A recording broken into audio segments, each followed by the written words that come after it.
On est très heureux de l'ouverture du Bouchon et du Cave à Vin qui représentent tous les vins du canton. Ce sont uniquement des vignerons pour l'instant qui sont représentés au sein de notre établissement.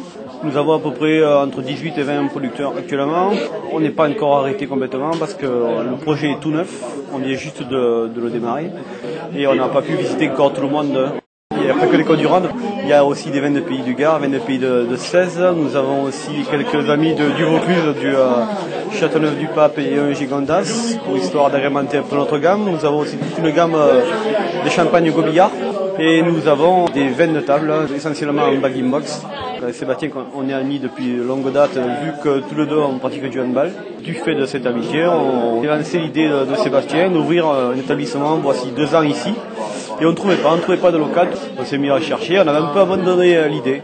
Et cette année, monsieur Venant, le propriétaire des lieux, m'a appelé et m'a dit que son local était libre, si on voulait y faire un caveau de vente. C'était avec plaisir, donc on était parti là-dessus sur un caveau de vente.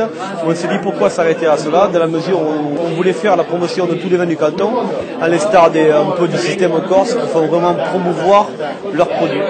Donc c'est un peu ce système-là qu'on a voulu mettre en avant. Aiguez, parce que je suis originaire d'Aiguez. Depuis 2 ans, on fait partie des plus beaux villages de France, à peu près à un quart d'heure de Pont-Saint-Esprit, une commune très riche au niveau historique, avec une cité médiévale. Le Bouchon se situe sur la place du village, au Jeu de Paume. Les horaires d'ouverture sont le matin 8h jusqu'au soir 20h, 21h. Et on sera ouvert de mai à septembre, week-end compris. C'est un grand plaisir, une nouvelle aventure qui commence et j'espère que ça va plaire aux gens et puis que ça va marcher.